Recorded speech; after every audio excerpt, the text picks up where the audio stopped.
After Pope Francis' passing, Kylian Mbappé mysteriously receives a personal letter from the Vatican. Its contents so shocking it left him in uncontrollable tears. Secrets, betrayals, and a hidden truth bind their lives in ways no one could have imagined.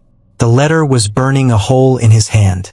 Kylian Mbappé stood frozen in the grand marble atrium of his Paris apartment, the golden evening light slashing across the pristine floors. His heart pounded violently against his ribcage as he stared down at the ivory envelope, sealed with the crimson wax of the Vatican. His fingers trembled slightly, a betrayal of the iron control he had built over the years. Who sent this?" he rasped, his voice hoarse with disbelief. His manager, Laurent, who had just dropped the envelope into his hand moments earlier, looked equally bewildered. "It was delivered by a courier from Rome. Said it was urgent. Directly from the Apostolic Palace." Kylian shook his head in denial, backing up slowly until the wall stopped him. "But that's impossible. Pope Francis, he's dead. He died 3 days ago. How could he send me a letter after?" Laurent raised both hands. "I'm just telling you what the man said. He refused to leave until he saw you take it personally. Swore it was written days before the Holy Father's death." For a moment, silence enveloped them. Outside, the distant hum of Parisian life buzzed like a world detached from the surreal nightmare unfolding inside these walls. With a violent shudder, Kylian broke the seal. As he pulled the thick parchment out, a small photograph fluttered to the ground. He bent down instinctively, his hands brushing the smooth paper, and he gasped. It was a picture of him, Kylian, at 11 years old, standing barefoot on a dusty football pitch in Bondy, the sun setting behind him. And next to him, a figure draped in plain white robes, hand resting protectively on his shoulder. "No," Kylian whispered, his voice cracking. "No, that's not possible. That man, that's Pope Francis." "But," Laurent stuttered, his own face draining of color. "He never even visited Bondy. Not publicly. This doesn't make sense." Shaking, Kylian unfolded the letter. "Dear Kylian, by the time you read these words, I will have departed this earthly plane. But know this, our lives have been intertwined by forces beyond human understanding. You are the bearer of a truth the world must not know. A secret entrusted to me long before your fame, long before the crowds screamed your name. I write to warn you, there are those who would use your past to destroy your future, and they will stop at nothing." Kylian's throat tightened as he struggled to process the words. "I saw the mark, child, the mark you bear hidden from the world. It is not merely birthright, it is destiny. Protect it, and protect yourself, for they are coming. Those who walk in shadows, even within the church." The letter shook in his grasp. "You need to tell me what's going on," Laurent demanded, stepping closer. "Kylian, what mark? What secret?" Kylian didn't answer. His mind flashed back to countless nights he'd wake up in cold sweats, tracing the strange crescent-shaped birthmark on his back. A symbol he had dismissed as a genetic quirk. "Seek the one called Gabriel. He will find you when the time is right. Trust no one else." The last line was scrawled hastily, almost desperate. "Forgive me for the burden, but you were chosen." The parchment slipped from Kylian's numb fingers. Suddenly, the apartment's intercom buzzed sharply, slicing through the heavy air like a knife. Laurent's head snapped toward it, suspicion written all over his face. "Are you expecting anyone?" "No," Kylian said, his voice barely a whisper. "No one." The intercom crackled, and a distorted voice came through. "Monsieur Mbappé, package delivery. Please come down." "Ignore it," Laurent said immediately, reaching to turn off the panel. "Something's wrong." But it was too late. The lights in the atrium flickered once, twice, then died, plunging them into thick shadows. Kylian's blood turned to ice. The silence that followed was so absolute it rang in his ears. "Kylian," Laurent hissed, pulling him by the arm. "Get away from the door. Now." From the hallway beyond the apartment, there was a faint, rhythmic tapping. Footsteps, too soft, too deliberate. Someone was inside. Kylian moved purely on instinct, grabbing the letter and shoving it into the pocket of his sweatpants. His heart was hammering so hard he thought it might burst through his ribs.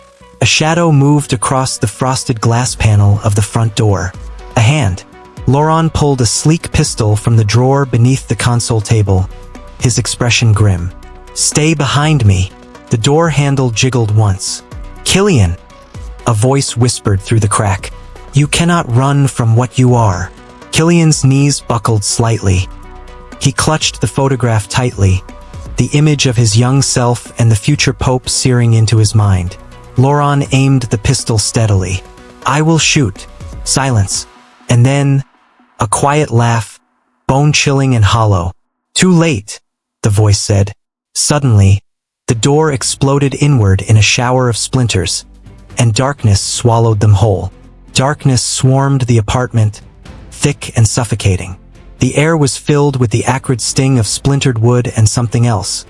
Something metallic, something wrong. Kylian coughed, stumbling backward over the marble floor as Laurent fired blindly into the void. The cracks of the gunshots shattered the silence, but no cry of pain followed. Only that same chilling laugh, closer this time. "You can't kill what you don't understand," the voice taunted from somewhere unseen. "Show yourself," Laurent bellowed, his arms trembling slightly as he reloaded with frantic, desperate hands. Kylian's back slammed into the edge of the grand piano in the living room, his mind screaming for a way out. His breath came in ragged gasps, heart pounding a tribal rhythm of fear against his ribs. He could feel the letter burning against his thigh, almost alive, almost sentient. "Laurent," Kylian choked out. "We have to get out." "Too late," the voice whispered again, this time right by his ear. Kylian whirled around with a cry, swinging his arm blindly, but there was no one there. His pulse surged with terror so raw it made his vision blur. The overhead lights snapped on without warning, flooding the room in harsh white light. Standing calmly in the center of the wreckage was a man draped in a long black coat, his face hidden beneath the hood. His hands were clasped neatly in front of him, like a priest awaiting confession. "You don't know what you carry," the man said, his voice smooth as glass. "But you will." Laurent aimed the pistol square at the intruder's head. "One move, and you're dead." The man smiled faintly, almost pitifully. "I'm not your enemy. Not yet." Kylian could feel the heat of the man's gaze drilling into him, stripping him bare. "You," the man said softly, "were never meant to be ordinary." "Who are you?" Kylian yelled, his voice cracking with the force of it. The man tilted his head slowly, as if considering whether Kylian even deserved an answer. "They call me many names. In the Vatican archives, I was known as Custos, the keeper." Keeper of what?" Kylian asked, barely able to get the words past his trembling lips. The man reached into his coat with deliberate slowness, producing a small, battered leather book. He tossed it onto the floor at Kylian's feet. "Of you." The sound of the book hitting the floor was deafening in the charged silence. Kylian stared at it like it might explode. The cover was stamped with a symbol he recognized instantly, a crescent and cross, identical to the strange birthmark on his back. Laurent shook his head in disbelief, his voice raw. "This is insane." "Kylian, don't read it," Custos interrupted, his voice gentle, almost tender. "Read and understand why you are hunted." Kylian hesitated only a second longer before snatching up the book with shaking hands. The pages were old, stained with time and tears. As he flipped through, his eyes widened. Sketches of him, detailed descriptions, predictions of victories, losses, even injuries he had suffered on the field. His entire life mapped out decades before he was even born. This is impossible," Kylian whispered, tears of confusion and fear welling in his eyes. "It is faith," Custos said quietly. "And fear. The church feared what you might become. Some wished to protect you. Others," his voice darkened, "wanted you controlled or silenced." The weight of it all crushed down on Kylian, stealing the breath from his lungs. Why me? He demanded, voice cracking with desperation. I'm just a footballer. I'm nobody. You are hope, Custos replied, stepping closer. Or destruction, depending on who holds your soul. Laurent took a threatening step forward, gun still raised. Get the hell away from him.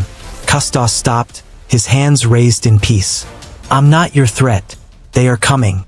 Worse than me. Much worse. Who? Kylian shouted. But before the man could answer, a shrill, bone-chilling scream tore through the night, echoing from the street below.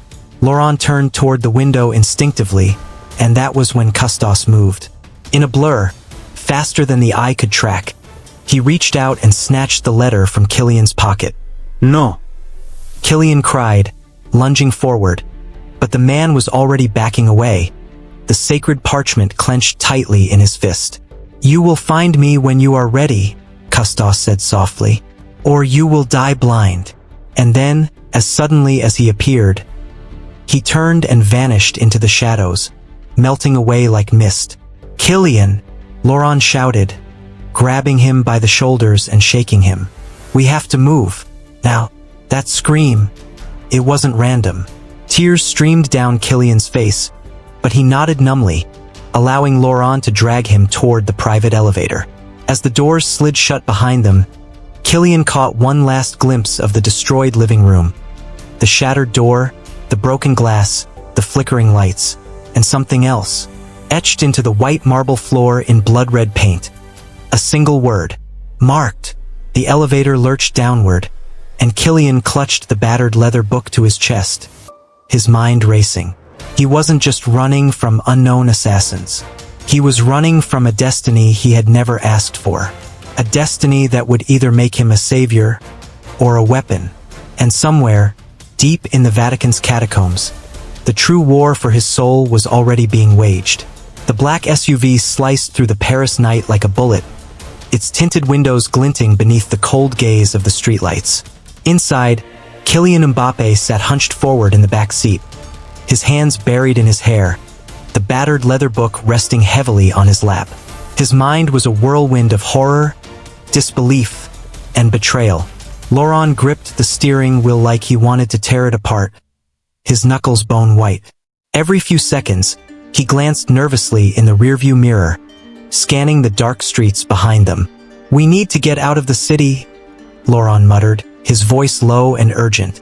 Now, it's not safe. Kylian didn't respond. He was staring blankly at the floor, the echo of Custos' words still haunting him. Hope or destruction, depending on who holds your soul. The SUV veered sharply, tires screeching as they took a narrow turn. Kylian, damn it, talk to me, Laurent barked. What the hell was that back there? What is this mark he kept talking about? Kylian lifted his head slowly. His eyes were bloodshot, but a fire had begun to kindle in them. Anger, fear, and something deeper, something primal. You wouldn't believe me if I told you, Kylian rasped. Try me, Laurent growled. Kylian exhaled shakily, then pulled up the back of his shirt, revealing the birthmark. A crescent cradling a cross, ink black against his skin. Laurent S. face palette visibly. His hands trembled on the wheel. Jesus Christ, he whispered. I thought it was just a story, a myth. What myth? Kylian demanded, his voice slicing through the tension like a blade. Laurent didn't answer immediately. He swung the SUV onto a deserted highway, the roar of the engine filling the heavy silence. Finally, he spoke, his voice strained. Years ago, before you were born, there were rumors inside certain circles. Rumors about a child marked by the church itself. A child whose fate would either bring about salvation or the collapse of everything. Kylian let out a harsh, bitter laugh. And you just forgot to mention this while you managed my career? Laurent slammed his fist against the dashboard, making Kylian flinch. I didn't know it was you, he shouted. God, Kylian, do you think if I had known, if anyone had known, you'd have been allowed to live a normal life? You think your success was pure chance? Kylian's stomach twisted violently. His voice dropped to a dangerous whisper. What are you saying, Laurent? The older man didn't look at him. He stared dead ahead, his jaw clenched so tight it looked like it might snap. "You were chosen," Laurent said through gritted teeth. "Selected. Groomed. Every club that fought for you, every sponsor that threw millions at your feet. It wasn't just about your talent. It was arranged." The words hit Kylian harder than any punch he had ever taken on the field.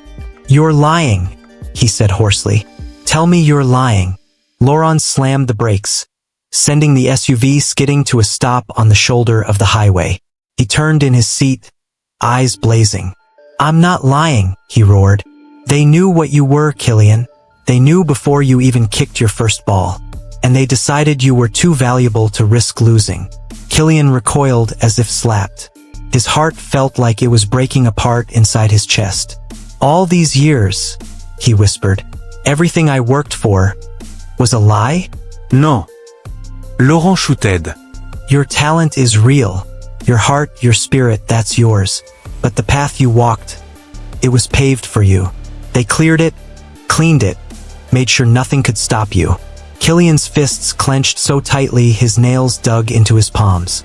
"And who are they, Laurent?" he screamed. "Who?" Laurent slumped back against his seat, suddenly exhausted. "The custodians," he said quietly. "A secret sect within the Vatican. Some of the most powerful people you can't even imagine. They believe in prophecies, in marks, in destiny." Kylian shook his head in disbelief. Tears of rage and betrayal stung his eyes. "And you," he said, his voice trembling with fury, "you were part of it." Laurent didn't deny it. He just stared at Kylian with hollow, regret-filled eyes. "I was assigned to you before you turned 10, he said softly. "I was ordered to guide you, protect you, shape you." Kylian's laugh was broken, full of bitterness. "You were supposed to protect me," he spat. "Instead you lied to me, used me." Laurent's face crumpled. "I cared about you, Kylian. Damn it, you became my family. But I didn't have a choice. None of us do. You don't say no to the custodians and live." Silence fell, thick and choking. Kylian's chest heaved with the force of his emotions. He wanted to scream, to hit something, to rip the entire world apart. Instead, he looked out the window, his voice barely a whisper. "Take me to someone who can give me answers. Now." Laurent hésitated. "It's not that simple. You're being hunted." Custos was only the first warning. "I don't care," Kylian said, deadly calm. "If I'm going to be hunted, I want to know why. I want the truth." Laurent gritted his teeth, then shifted the SUV back into gear. "There's someone," he muttered. "But it's a risk. A big one." Kylian's eyes gleamed with something new now. Not fear. Not confusion. Resolve. "Good," he said coldly. "Let them come." As the SUV sped off into the endless black of the French countryside, a single thought burned in Kylian's mind like wildfire. If they thought he would be easy to control, they had no idea what they had created. He wasn't just a pawn in their game anymore. He was about to burn their entire world to the ground. The ancient chateau loomed ahead, half swallowed by mist, its stone facade cracked and crumbling under centuries of forgotten history. The headlights of the SUV cut a trembling path through the fog, bathing the rusted gates in a ghostly, shivering light. Laurent grunted, shifting the wheel. This is it. Old place. Abandoned. Perfect for someone who doesn't want to be found. Kylian stared out the window, his face carved in stone. His fingers itched to move, to fight, to tear apart the chains that had been wrapped around his life since before he even understood what life was. "Who lives here?" he asked, voice flat. "Not lives," Laurent corrected grimly. "Hides." They pulled up before the gates, and before Laurent could so much as honk, a dim figure detached itself from the shadows beyond the bars. A woman. She moved like a ghost, wrapped in heavy gray robes, her face hidden beneath a cowl. "Stay close to me," Laurent muttered under his breath. "Don't trust anything she says. Not fully." Kylian stepped out into the damp night, the cold air biting into his skin like tiny knives. As he approached, the woman reached up and lowered her hood. She was old but not weak. Her face was lined with time and sorrow, her eyes sharp as shattered glass. "You brought him," she said, her voice like cracked bells, ancient and powerful. Laurent gave a tight nod. "He insisted." The woman turned her piercing gaze onto Kylian, studying him like a scientist examining a rare specimen. "So young," she murmured, "so naive, and yet, it sings inside you. The mark, the prophecy." Kylian's jaw tightened. He was done being treated like a relic, a pawn. "Enough riddles," he snapped. "Tell me who I am. Tell me why they've been controlling my life." The woman smiled, and it was not kind. "You are a mistake," she said simply. "A deviation, a ripple in the carefully constructed order. And now you must pay for the chaos you were never meant to unleash." Kylian took a step forward, rage boiling in his blood. "I never asked for this," he shouted. "I never wanted to be anyone's prophecy." The woman's laughter was dry and humorless. "Destiny doesn't ask for permission," she said. "It takes, consumes, and it leaves nothing behind but ashes." Laurent touched Kylian's shoulder, grounding him before he could lash out further. "Tell him," Laurent growled. "Tell him everything. He deserves to know." The woman's face darkened, as if the weight of her secrets was crushing her from the inside. "You are the last," she said slowly. "The final heir to a bloodline that was supposed to end centuries ago. A bloodline of kings and traitors. You carry the legacy of both salvation and ruin." Kylian's head spun. "What bloodline?" he demanded. "Whose?" The woman's next words dropped like a bomb in the mist. "The bloodline of Judas Iscariot." The world tilted around Kylian. He staggered back a step, bile rising in his throat. "No," he whispered. No. "That's insane." "It is truth," the woman hissed. "A truth the church has buried for centuries. The descendants of Judas, cursed to walk the earth, to struggle between betrayal and redemption. And you, Kylian, are the last." Kylian shook his head violently, refusing to accept it. "I'm not some cursed relic," he shouted. "I'm not defined by someone who lived thousands of years ago." The woman stepped closer, her voice soft and lethal. "You are more than you understand. And those who have guided you, shaped you, they know it. They have tried to mold you into a weapon. A savior if possible. A martyr if necessary." Kylian turned to Laurent, fury blazing in his eyes. "You knew?" he accused. "You knew about this?" Laurent's face twisted in anguish. "Not all of it. Only pieces. Only enough to be afraid." The woman leaned closer, her breath hot and fetid. "And you should be afraid, Kylian," she whispered. "Because now that you know who you are, the world will hunt you. Not just them. Everyone. Governments. Corporations. Religious orders you have never heard of. They will either try to kill you or control you." Kylian's heart pounded against his ribs like a war drum. His mind was a battlefield of denial and terrible, creeping belief. "Why now?" he demanded. "Why did Pope Francis send that letter? Why me?" The woman's eyes gleamed with something like pity. "Because he believed you could be different," she said. "That you could break the cycle. That you could choose redemption over betrayal." "And if I don't?" Kylian asked, his voice rough with despair. The woman's answer was chilling in its simplicity. "Then you will doom us all." The words hung in the air, heavy and irrevocable. Kylian clenched his fists so tightly he thought he might draw blood. "No," he said through gritted teeth. "I won't be their puppet. I won't be anyone's weapon." The woman gave a small, sad smile. "You say that now," she murmured. "But when the time comes to choose love, loyalty, ambition, will you truly resist?" Kylian turned away, his whole body trembling. He couldn't breathe, couldn't think. The weight of destiny was crushing him, dragging him into a future he no longer recognized. Laurent moved to his side, his voice low and fierce. "We fight," Laurent said. "We take control back. No more running. No more hiding." Kylian swallowed the lump in his throat and nodded, feeling a grim determination settling over him. If they wanted a fight, he would give them one. But on his terms. No more prophecies. No more manipulation. No more secrets. He would burn every lie to the ground, and from the ashes, he would forge his own destiny. As they turned back toward the SUV, the woman's final words chased after them, cold as the grave. You cannot outrun what you are, Kylian Mbappé. You can only decide whether you will be their savior or their doom. The road back into the city was suffocating, heavy with a tension so thick that even the roar of the engine couldn't cut through it. Kylian sat stiffly in the passenger seat. His jaw clenched so tightly it ached.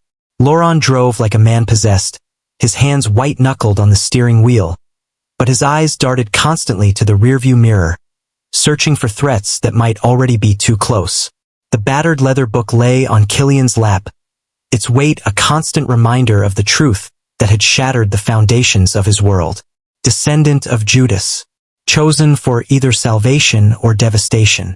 The sun had barely risen when Kylian stood at the threshold of his childhood home, fists clenched so tightly his nails cut crescent moons into his palms. The house was exactly as he remembered it. The neat little garden, the worn brass knocker, the smell of jasmine that always clung to the front porch. Except now it felt different, smaller, colder. A tomb filled with the ghosts of a life he realized had never truly been his. Laurent waited by the car across the street, giving him space but ready to storm in at the slightest hint of danger. Kylian didn't need him this time. This battle was his alone. He raised a shaking hand and knocked. For a long moment, there was only silence. Then slow footsteps approached from within, and the door creaked open. She stood there, his mother, dressed in a simple gray sweater and faded jeans, her hair tied back. Her face lit up instinctively at the sight of him, a mother's reflexive joy. "Kylian!" she exclaimed, stepping forward, arms outstretched. "You didn't call. You should have told me." "Don't," Kylian said sharply, voice cutting through the air like a whip. She froze, confusion clouding her features. "Baby, what's wrong?"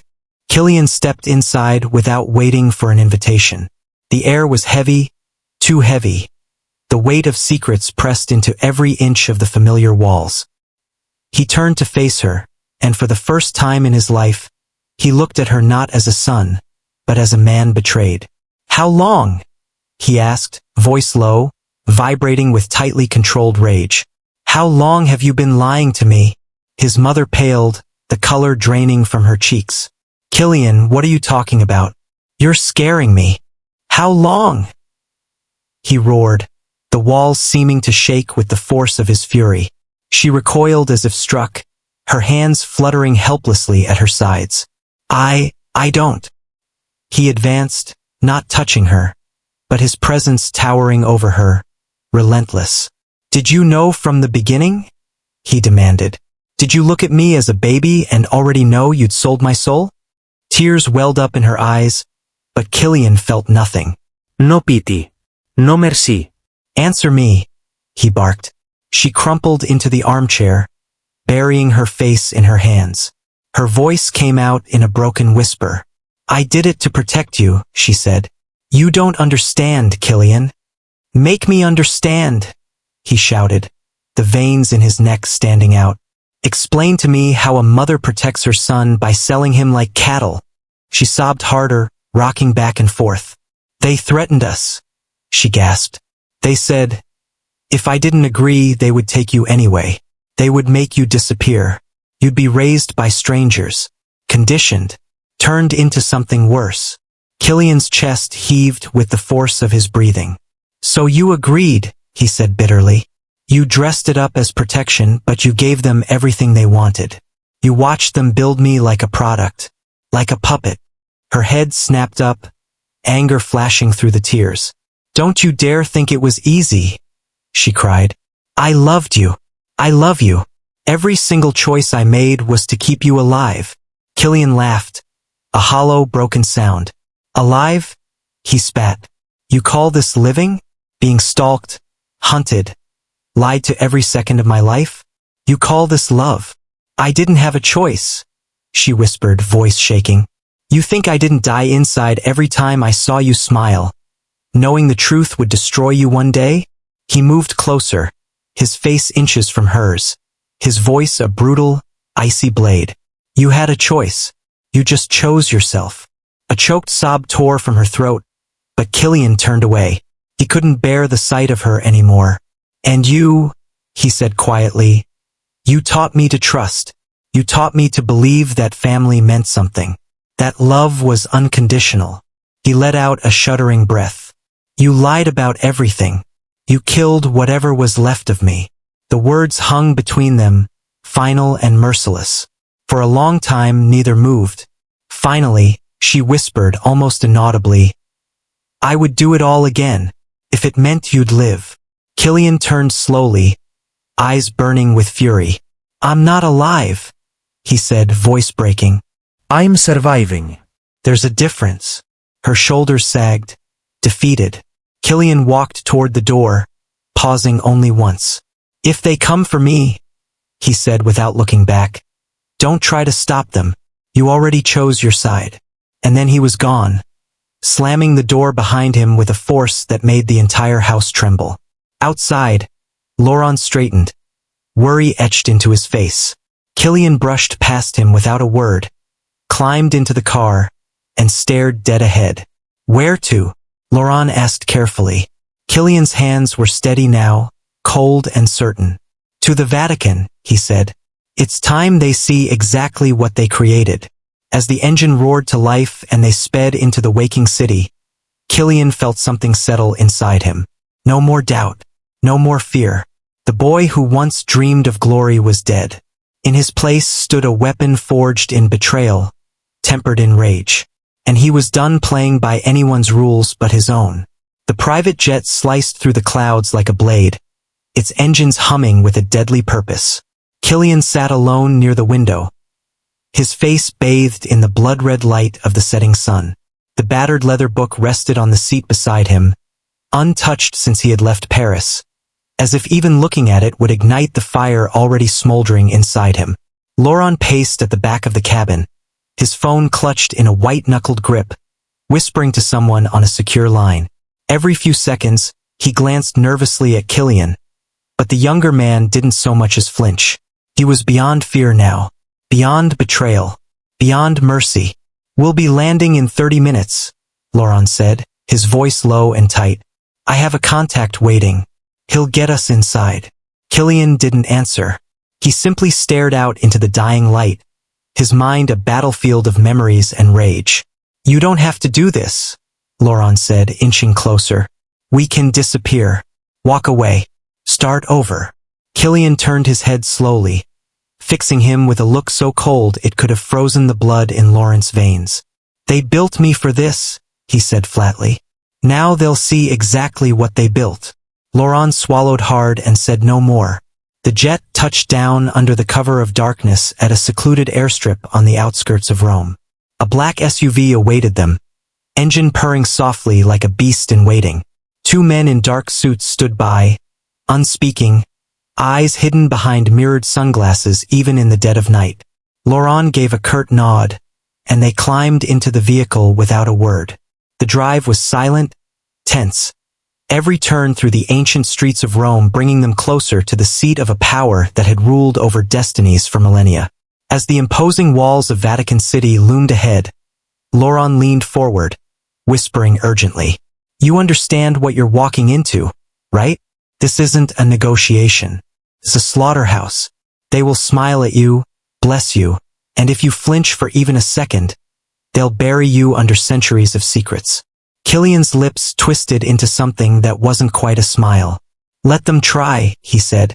The SUV rolled to a stop at a discreet side entrance, guarded by men who looked more like mercenaries than holy servants. One of the suited men produced a slim leather folder, flashed it at the guards, and with a nod, the gates creaked open. They were inside. The halls of the Apostolic Palace were colder than Kylian had imagined. Not in temperature but in spirit. The marble gleamed under the flickering light of ancient chandeliers, but the air stank of incense, power, and centuries of hidden sins. A man approached, tall, robed in black, a simple silver cross glinting at his throat. "His Eminence is waiting," the man said, his voice syrupy and false. "Follow me." Kylian and Laurent moved through the labyrinthine corridors, deeper into the heart of darkness, until they were ushered into a cavernous chamber lit only by a single massive stained glass window that depicted the betrayal of Christ. The symbolism was not lost on Kylian. At the center of the room sat a figure in crimson robes, Cardinal Marconi, the real power behind the custodians, the architect of Kylian's stolen life. The cardinal smiled as they entered, a thin, reptilian curve of the lips. "Kylian Mbappé," he said, his voice silky. "The prodigal son returns." Kylian said nothing, simply standing there, daring him to make the first move. The cardinal rose slowly, spreading his arms as if to embrace him. "You must understand," he said smoothly. "Everything that was done to you was out of love, out of necessity. You are a gift to the world, Kylian. A weapon to be wielded against the chaos that threatens us all." Kylian's laugh was sharp and humorless. "A weapon?" he echoed. "Is that what you see when you look at me? Not a man, not a soul, just a tool." Marconi's eyes gleamed with predatory amusement. "A tool is what you were born to be," he said simply. "Nothing more." Laurent shifted uneasily beside Kylian, his hand inching toward the gun hidden beneath his jacket. "And if I refuse?" Kylian said, voice low, deadly. Marconi's smile widened. "You won't," he said, "because you can't. It's in your blood, in your bones. You are the last of your line, Kylian. Whether you embrace it willingly or fight it tooth and nail, you will fulfill your destiny." Kylian took a slow step forward, his eyes never leaving the cardinal's. "You speak of destiny like it's something sacred," he said, "but all I see here is fear. Fear of losing control." The cardinal's expression darkened. "Be careful, boy," he said softly. "You stand in the house of God." "This isn't God's house," Kylian spat. "This is a prison built by men who fear their own weakness." A low murmur rippled through the shadows of the chamber. Figures hidden in the alcoves, watchers, listeners. Marconi's voice dropped to a hiss. "You think you can defy us? You think you can rewrite a prophecy carved into the bones of the earth itself?" "I'm not here to rewrite it," Kylian said, his voice burning with cold fire. "I'm here to end it." The cardinal moved faster than a man of his age should have been able to, drawing a blade from the folds of his robes, an ancient, cruel-looking dagger etched with symbols Kylian recognized from the book. Laurent moved to draw his gun, but Kylian raised a hand to stop him. "No," he said, "this is my fight." Marconi circled him like a vulture, the dagger gleaming ominously. "You carry the blood of betrayal," he said. "You will either kneel or bleed." Kylian smiled grimly. "Then let's find out who bleeds first." The fight was sudden and brutal. Marconi lunged with surprising speed, the dagger flashing. Kylian sidestepped, grabbing the cardinal's wrist and twisting it violently. The blade clattered to the marble floor. But before Kylian could react, hands seized him from the shadows. Guards, robed figures, all descending on him like wolves. Laurent drew his gun and fired, the shots deafening in the vaulted chamber. One figure fell, another screamed, but there were too many. Kylian fought like a man possessed, every punch, every kick fueled by years of rage and betrayal. He drove his fist into a guard's throat, elbowed another across the temple, ducked under a swing and sent his attacker crashing into a column. Blood splattered the pristine white marble. The cardinal watched it all with cold detachment, wiping a speck of blood from his sleeve with distaste. Finally, Kylian stood over the groaning bodies, chest heaving, face bloodied but victorious. Marconi approached him slowly, unarmed now, but with the supreme confidence of a man who believed he could not truly be touched. "You may win a battle, boy," he said, voice dripping contempt, "but you cannot stop the tide. You are marked. You belong to us." Kylian stepped so close their faces nearly touched. "Not anymore," he whispered. Then he turned, without waiting for permission or blessing, and strode from the blood-soaked chamber, Laurent limping after him. Outside, the Roman night wrapped around them like a shroud. They didn't speak as they drove away, the Vatican receding behind them like a dying star. Only when they were safely beyond the city did Laurent finally break the silence. "What now?" he asked. Kylian stared out into the darkness, his heart a furnace of fury and defiance. "Now," he said quietly, "we burn it all down."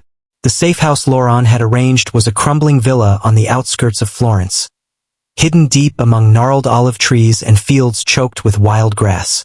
The place reeked of damp stone and abandonment, a forgotten relic of another era, perfect for men with targets carved into their backs. Kylian sat at a battered oak table in the kitchen, the leather book open before him, its pages illuminated by the trembling light of a single oil lamp. Laurent leaned against the doorway, nursing a bloodied arm, his expression grim. "You should rest," Laurent said finally, breaking the suffocating silence. Kylian didn't even glance up. His eyes burned as they devoured every word, every cursed symbol scrawled across the ancient pages. "I'll rest when they're dead," he muttered. Laurent sighed heavily, dragging a chair out with a screech and collapsing into it. His face was hollow, his skin gray with exhaustion. "They'll come for us again," he said. "And next time, they won't make the mistake of underestimating you." Kylian closed the book with a snap, the sound sharp as a gunshot. "Good," he said. "Let them." For a long moment, Laurent just studied him. The boy he had once coached through heartbreaks and headlines was gone, buried under armor made of rage and betrayal. "You really mean to do it, don't you?" Laurent said, almost marveling. "Burn it all down?" Kylian's gaze was ice. "I mean to tear them apart," he said, "piece by piece, lie by lie, and I'm going to start with the ones who thought they could control me." Laurent leaned back, arms crossed.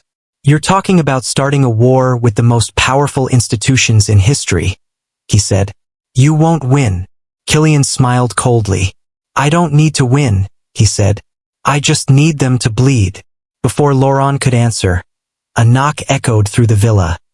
3 sharp raps, deliberate and rhythmic. Laurent shot to his feet, his hand flying to the gun tucked at his waist. "Stay back," he hissed. Kylian didn't move. His body was coiled, ready to strike. Laurent crept to the door, peeked through the crack, and cursed under his breath. "It's her," he said. "Who?" Kylian demanded. But before Laurent could reply, the door burst open and a woman stepped inside, moving like a blade through the room. She was tall, dressed in black leather, her hair pulled back into a brutal knot. Her face was angular, beautiful in a way that promised violence. Her eyes locked onto Kylian like a predator spotting prey. "You're late," she said coldly. Kylian narrowed his eyes. "And you are." She smiled, a flash of teeth. "Someone who hates the custodians more than you do," she said. "Call me Sophia." Laurent didn't relax his stance. He kept the gun trained loosely at his side. "Ready." "She's with the Fracture," Laurent said warily. "An underground faction inside the church. They want the custodians destroyed." Kylian rose slowly, his muscles taut. "And why would you help me?" he asked Sophia, voice sharp. Sophia shrugged, tossing a file onto the table. It slid across the wood and stopped in front of him. "Because you're the spark," she said simply. "You think you're alone in wanting to see them fall? You're not. You're just the one crazy enough to make it possible." Kylian opened the file with stiff fingers. Inside were photos, blurry surveillance images of high-ranking Vatican officials meeting in secret locations, exchanging documents, money, vows. Traitors, everyone. "You're building a rebellion," Kylian said, his voice low. Sophia nodded once. "And you're going to lead it," she said. Laurent exploded. "Are you insane? He's 27 years old. He's a footballer, not a damn general." Sophia didn't even blink. "He's more than that now," she said. "He's a symbol. The boy they built. The man they betrayed. If he stands up, if he fights, others will follow." Kylian leaned back against the wall, the weight of destiny pressing down harder than ever. "You don't know what you're asking," he said. Sophia stepped closer, her voice dropping into something sharp and cutting. "Yes, I do," she said. "I'm asking you to be what they fear most. Not a weapon they control, but a fire they can't put out." The room vibrated with the force of her words. Kylian's heart hammered in his chest. Every instinct screamed at him to run, to hide, to survive. But he was done surviving. He was ready to make them suffer. Slowly he nodded. "I'll do it," he said. "But on one condition." Sophia tilted her head, intrigued. "I pick the first target." The corner of her mouth twitched into something almost like admiration. "Fair enough," she said. "Who?" Kylian's voice was a growl of pure, undiluted hatred. "Cardinal Marconi," he said. "I want him to watch his empire crumble before he dies." Sophia smiled grimly. "Then we start tomorrow." Laurent buried his face in his hands, muttering curses under his breath. "We're dead men," he groaned. But Kylian just turned back to the book, tracing his finger over the faded symbols, feeling the rage settle deeper into his bones. Dead men maybe, but before they died, they would make the world tremble. The plan was madness. Even Laurent said it, pacing furiously across the cracked floor of the villa, his voice a sharp, angry whisper. "This isn't just poking the bear, Kylian," he snapped. "This is walking into its den, pouring gasoline all over it, and striking a match." Kylian didn't even blink. He sat calmly at the edge of the battered table, tying his boots, his movements steady, deliberate. "Good," he said without looking up. "Let it burn." Sophia stood by the window, peering through the tattered curtains into the darkness beyond. Her posture was rigid, alert, as if at any moment, enemies might pour from the shadows. "They're meeting tonight," she said, voice clipped. "The custodians. Secret session. Cardinals. Generals. Bankers. Every piece of this rotten machine under one roof." Laurent ran a hand through his hair, cursing under his breath. "You really think you can walk into that nest of vipers and walk out alive?" Kylian tightened the laces and rose to his full height. His eyes were dark pools of fury. "I don't plan to walk out," he said coldly. "Not until they bleed." Sophia threw a small black bag onto the table with a heavy thud. Weapons. Silenced pistols. Flashbangs. Smoke grenades. Enough to start a small war. Kylian opened the bag, pulled out a pistol, and checked the magazine with the ease of someone who no longer hesitated. Laurent slammed his fist against the wall, frustration boiling over. "You're not a killer, Kylian," he shouted. "You're better than them." Kylian's gaze cut through him like a blade. "No," he said quietly. "I'm exactly what they made me." The silence that followed was deafening. Sophia handed him a comms device. "You'll have 20 minutes once you're inside," she said. "After that, they'll lock the compound down. Reinforcements will flood in. Vatican security isn't like the movies, Kylian. These men are trained to end threats without hesitation." "I won't need 20 minutes, Kylian said, tucking the pistol into his jacket. Laurent stepped forward, desperation raw in his voice. "You're going to get yourself killed. And for what? Revenge." Kylian shook his head slowly. "Justice," he said. "For every child they stole, every life they ruined, every lie they forced down our throats." Laurent grabbed his arm. "Kylian, if you cross this line, there's no coming back." Kylian looked at him, and for a moment, Laurent saw the boy he had once protected. The boy who had dreamed of simple things. Goals, trophies, crowds roaring his name. That boy was gone. "I crossed that line the moment they branded me with a destiny I never asked for," Kylian said, pulling away. The villa's door creaked open, and Sophia slipped into the night without another word. Kylian followed. Laurent stood frozen in the kitchen, his heart breaking. He knew he would never see Kylian the same way again. The compound was hidden beneath an ancient monastery on the outskirts of Rome. From the outside, it was nothing more than crumbling stone walls and fading frescoes. But beneath the earth, the true machinery of control ticked and thrived. Sophia led him through a service tunnel, the air thick with the stink of mold and old sins. They moved like ghosts, silent, unseen. At the end of the corridor, Sophia pulled Kylian close, her breath hot against his ear. "Once you're inside, you're on your own," she said. "We can't cover you if it goes wrong." Kylian nodded. "I don't need cover." Sophia gave him a long, unreadable look. Then she pressed a small keycard into his hand. "This gets you through the first 2 doors," she whispered. "After that, improvise." He slipped the card into his pocket and stepped forward, into the heart of the beast. The first door opened with a soft beep. The second revealed a long, dimly lit hallway, lined with heavy oak doors. From beyond them came the muffled hum of voices. Low, conspiratorial, dangerous. He moved soundlessly, his pulse steady, his mind cold. At the third door, he stopped. He could hear them clearly now. The custodians, laughing, plotting, speaking of people's lives as if they were pawns on a chessboard. A burning rage ignited in his chest. He kicked the door open. The room exploded into chaos. 20 men turned toward him, cardinals in crimson robes, military men in medals and braid, financiers in slick suits. All of them frozen, for one priceless second, by the sheer audacity of his presence. Kylian Mbappé. One of them gasped as if he were a ghost. He raised the pistol. "No more lies," Kylian said. Before anyone could move, he fired. The bullet hit a bishop in the shoulder, sending him crashing backward into a gilded table, howling in pain. The room erupted. Some lunged for weapons, others for panic buttons. Kylian moved like a storm, cold and precise. 2 more shots took down a bodyguard reaching for his sidearm. He hurled a smoke grenade into the center of the room, filling it with a choking gray haze. Voices screamed, alarms blared, and through it all, Kylian advanced. He found Marconi at the far end of the chamber, shielded behind 2 armed guards. Marconi's face was a mask of fury. "Kill him," he roared. The guards rushed forward. Kylian dropped into a crouch, dodged a bullet by inches, then drove a fist into one guard's throat, sending him sprawling.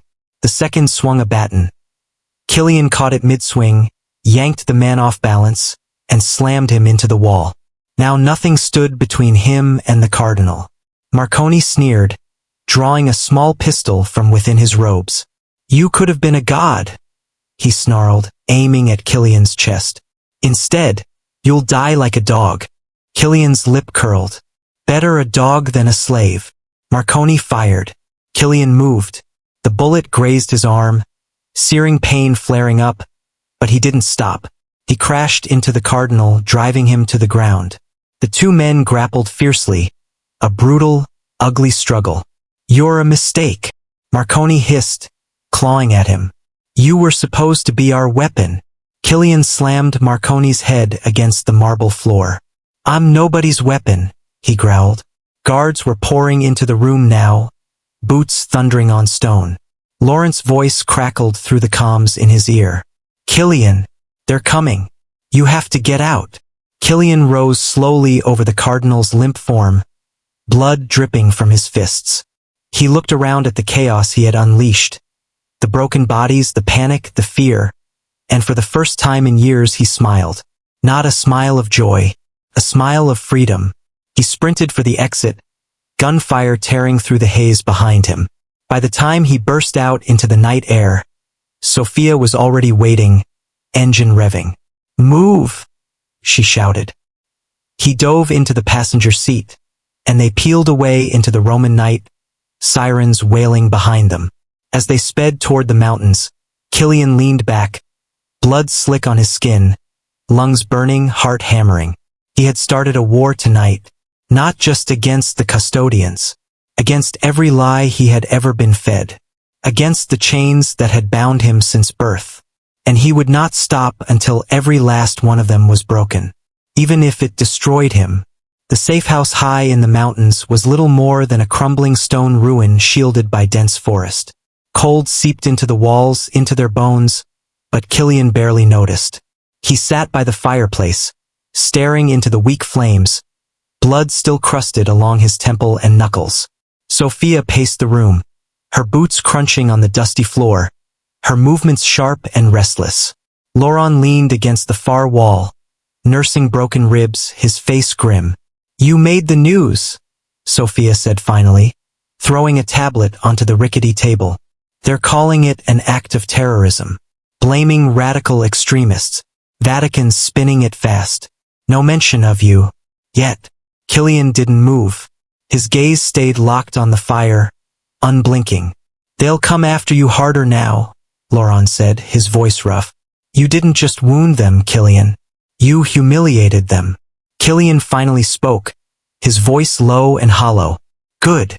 Sophia crouched down in front of him, her sharp features softening slightly. "We need to move," she said.